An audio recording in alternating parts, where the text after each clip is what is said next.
श्री राम समर्थ। अगस्त 4। वासना को कैसे जीत पाएंगे? कोई कितना ही विद्वान पंडित क्यों न हो, फिर भी जब तक उसे स्वयं अनुभव नहीं होता तब तक उसका ज्ञान सार्थक नहीं होता। पोथी पढ़कर जिसके मन में वैराग्य निर्माण हुआ, उसे ही उसका सच्चा अर्थ समझा, ऐसा कह सकते हैं। पोथी में जो दर्शन कहा गया है, ग्रंथों में जो ज्ञान वर्णन है, उसे जो आचरण में लाता है, वही सच्चा श्रोता है।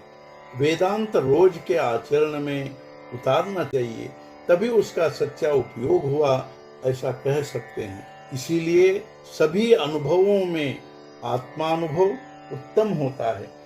शब्द ज्ञान चाहे न हो, फिर भी जो भगवान की शरण जाता है, उसे फिर प्राप्त करने का कुछ नहीं रह जाता।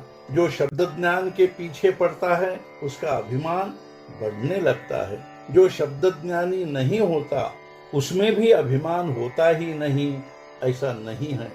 अज्ञानी मनुष्य को अभिमान होता है, लेकिन उसे मिटाना सरल होता है। अज्ञानी मनुष्य को यदि कहा जाए कि सद्गुरु की शरण जाओ, तो वह चुपचाप शरण जाएगा, उसके मन में शंका नहीं होगी। काशी को जाने के अनेक रास्ते हैं, किसी भी रास्ते से जाओ, लेकिन अपना घर छोड़े बिना जाना असंभव है। यह जैसे सत्य है, वैसे ही कोई साधन में वासना साथ में रहे तो काम नहीं होगा, अथवा वासना भगवान से अलग रखकर भी काम नहीं बनेगा। वासना को भगवान को अर्पण करने के लिए या उसे मिटाने के लिए भगवान का स्मरण करना चाहिए। भगवान का हो जाना हम अपने इस जीवन का मुख्य कर्तव्य समझे। मैं भगवान का कैसे हो सकूंगा, इसका दिन रात और लगातार विचार करना चाहिए। मैं और किसी का नहीं हूँ, यह यदि विश्वास हो गया तो हम भगवान के हो पाते हैं। हमारा मन वासना के अधीन होकर क्षणिक सुख के पीछे दौड़ता है, इसलिए थप्पड़ खाकर वापस आता है। लोग समझते हैं उतना वासना को जीतना कठिन नहीं है। हमारी वासना कहाँ उलझ गई है, उलझती है, यह देखें। डॉक्टर हमारे शरीर से खून निकालता है, उसका परीक्षण करता है और हमें कौन सी बीमारी हुई है यह जानता है। वैसे ही हमारा चित्त कहाँ उलझ गया है, यह हम देखें। यही हमारा रोग है। ध्यान में यह रखे कि जो बात हमारे बस की नहीं है, उसके लिए वासना होना क्या पागलपन नहीं है? इसलिए विचार और नाम से वासना को निश्चय ही जीत पाएंगे। फिर मैं उसका करता हूँ, यह भावना अपने आप मिट जाएगी।